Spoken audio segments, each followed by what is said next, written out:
Bonjour, on continue toujours notre voyage. Aujourd'hui, on est à l'étape qui va parler des positions relatives des droites et des plans dans l'espace. Alors, c'est une étape qui va donc se faire en trois parties.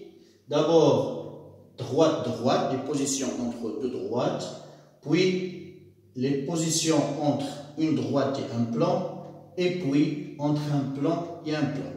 Alors, commençons d'abord par droite-droite.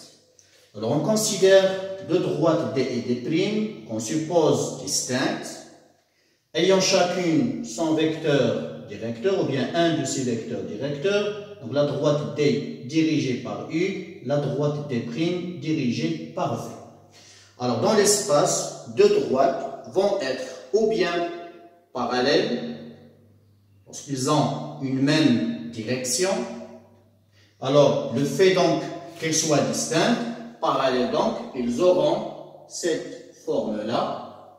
Les deux droites D et D', par exemple ici D, et ici c'est D'.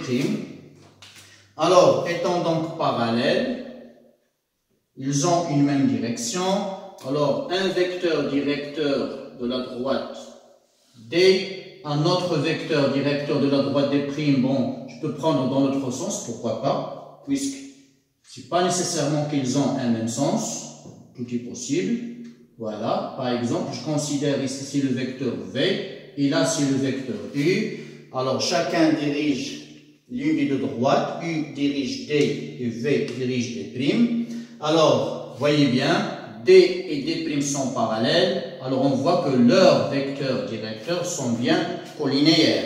Alors, étant donc collinéaires, ça va se traduire en disant quoi? Que leur produit vectoriel est égal au vecteur nul.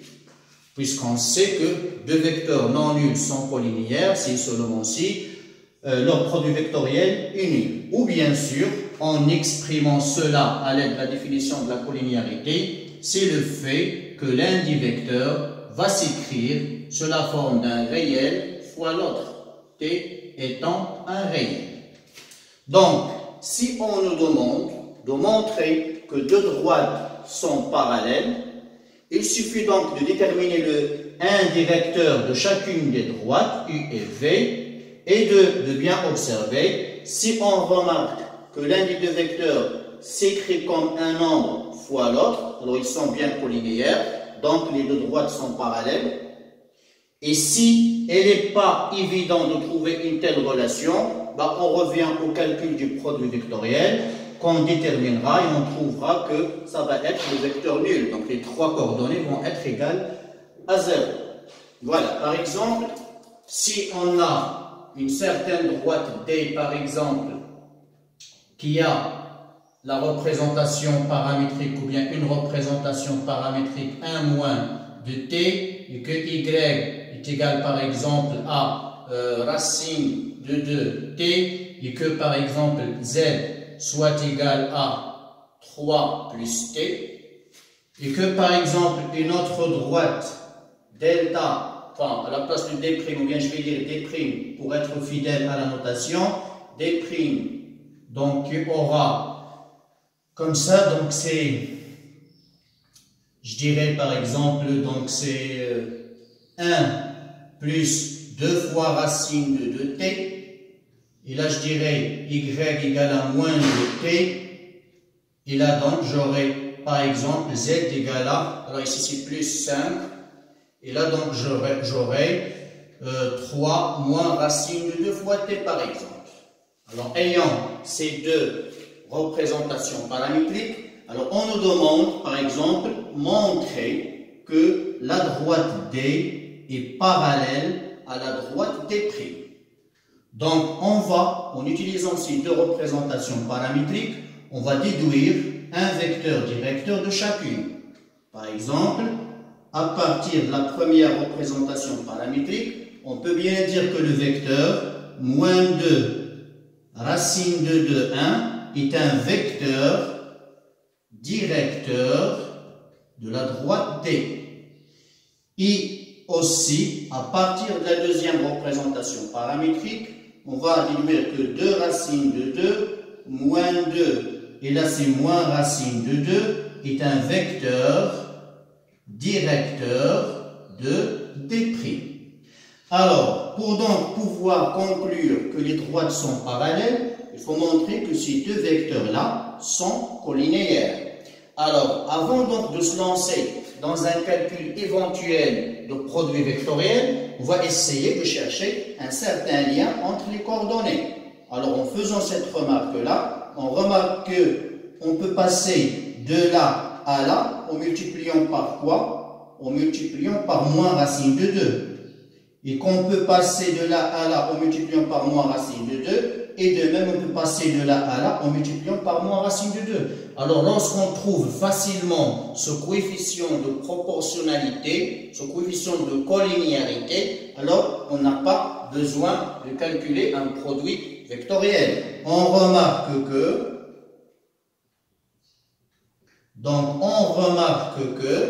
le vecteur V est égal à moins racine de 2 fois le vecteur U, puisqu'il suffit de multiplier les coordonnées de U par moins racine de 2 pour retrouver ceux de V.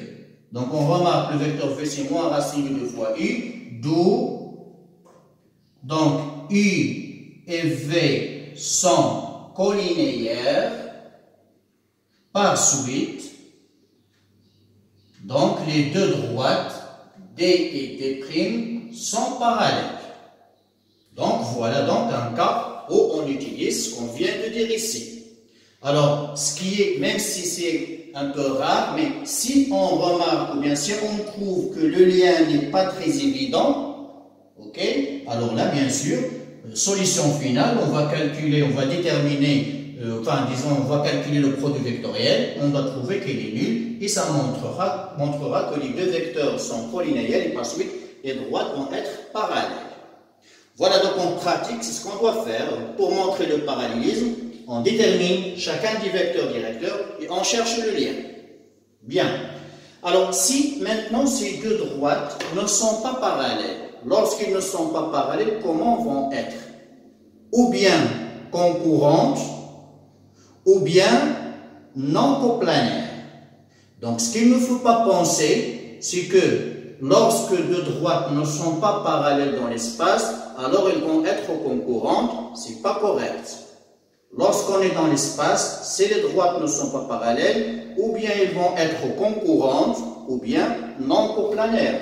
Donc, lorsqu'on est dans ce cas-là où on n'a pas le parallélisme, nos deux droites vont être ou bien concurrentes, voilà, ils ont un point d'intersection, on va dire qu'ils forment un plan, voilà, ils ont un point d'intersection, notre D et notre D', là ils sont concurrentes, et on a ou bien l'autre cas, lorsque les deux droites ne sont pas concurrentes, elles ne se coupent pas.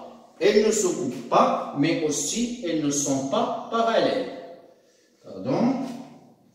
Voilà, donc pour un peu visualiser la chose, voilà, ici c'est notre droite, là c'est D et là c'est D'. Voilà, donc en fin de compte, lorsque les droites ne sont pas parallèles, ou bien elles vont être concurrentes, ou bien elles vont être non coplanaires. Alors on exprime donc cette situation-là en disant que les deux droites ne sont pas coplanaires, puisqu'il n'existe pas de plan qui peut contenir les deux droites à la fois. Comment donc exprimer cela? Rien qu'en disant que le produit vectoriel est différent du vecteur nul. Voilà. Alors, pour dire ici que on ne peut pas avoir cette égalité-là, alors il est bien simple de calculer le produit vectoriel et de trouver finalement qu'il est différent du vecteur nul. Donc, lorsque le produit vectoriel est différent du vecteur nul, c'est que U et V ne sont pas collinéaires. Et ça va être suffisant pour montrer que les deux droites ne sont pas parallèles. Mais reste à préciser, est-ce qu'ils vont être concurrentes ou bien coplanaires? On parlera de ça.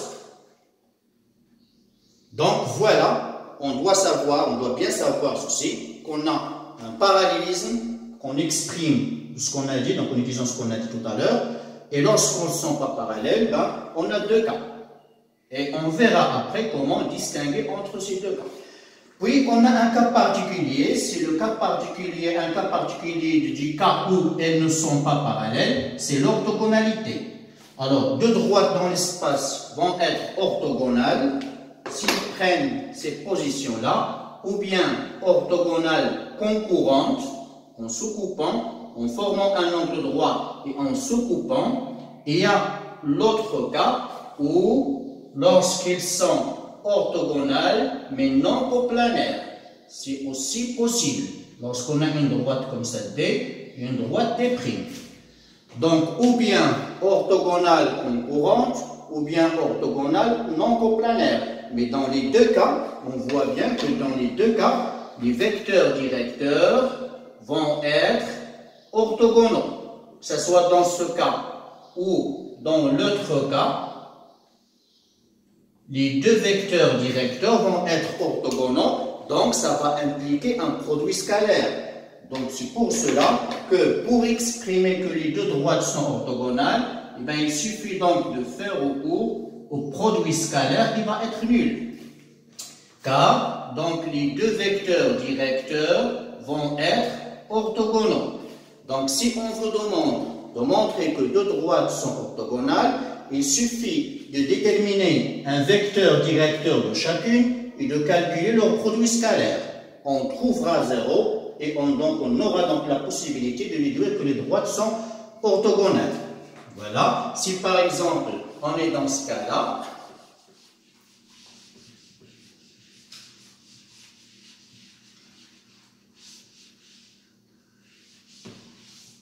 alors par exemple ayant toujours une droite D ayant comme représentation paramétrique x égale par exemple 1 moins 3t, y égale à 2 plus t, iz par exemple égale à t.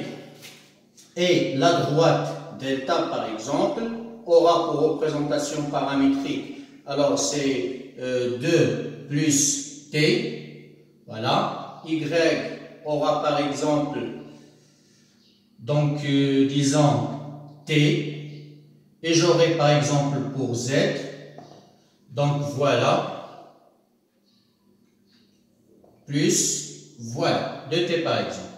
Ici, le paramètre t, c'est un paramètre t qui est dans R, ici c'est un paramètre t qui est dans R.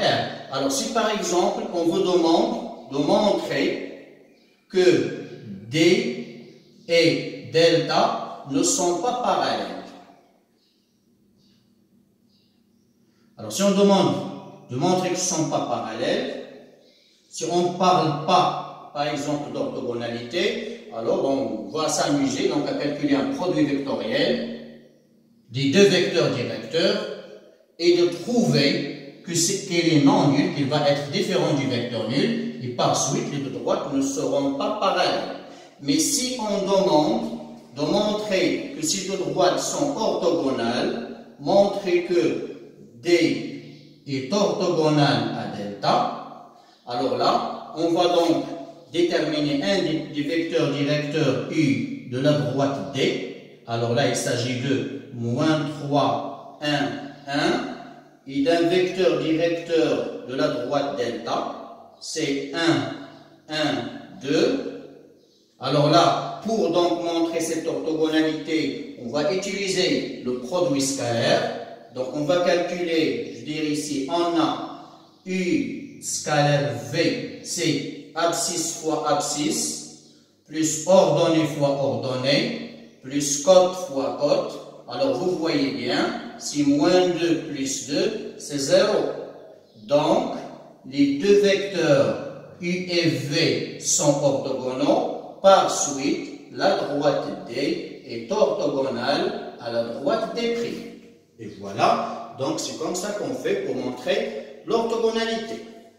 Voilà, un petit bilan pour l'étude des positions relatives entre deux droites. On a deux cas, parallélisme, non-parallélisme. Parallèle, on a donc de quoi exprimer ceci. Et lorsqu'ils ne sont pas parallèles, on a deux situations possibles. Un cas particulier, lorsqu'ils ne sont pas parallèles, il s'agit de l'orthogonalité. Pour le montrer, on utilise le produit scalaire. Bien. Alors, passons maintenant à deux autres points. Lorsqu'on a dit ici que pour distinguer entre ces deux cas, lorsque les droites ne sont pas parallèles, est-ce qu'elles sont concurrentes ou bien est-ce qu'elles sont non coplanaires? C'est ce qu'on va faire ici.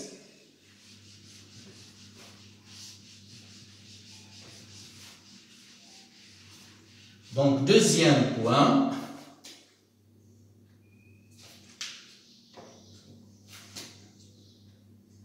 Je vais écrire, alors, concurrente ou non parallèle, enfin, ou non coplanaire. Alors, lorsque les deux droites ne sont pas parallèles, ou bien elles vont être concurrentes, ou bien elles vont être coplanaires, comment distinguer entre les deux cas? Alors, ce qu'on va faire, on a le résultat suivant.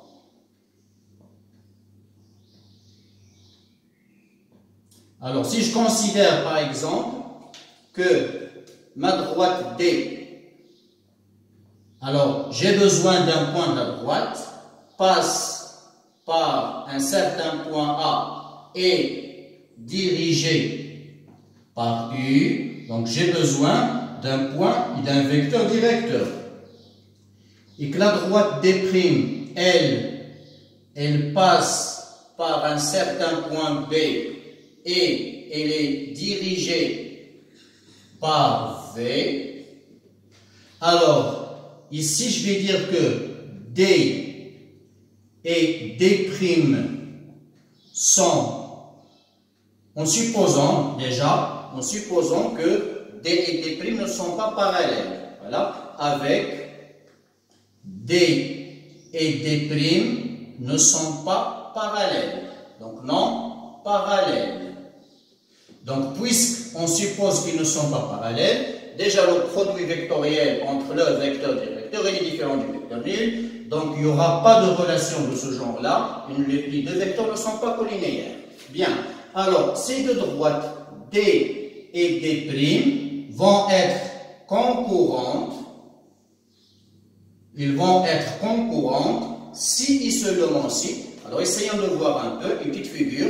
J'ai ma droite ici, j'ai l'autre droite là, D et D'. Alors, j'ai ici la droite dépassant par le point A et dirigée par le vecteur U. La droite D' passant par V et dirigée par V.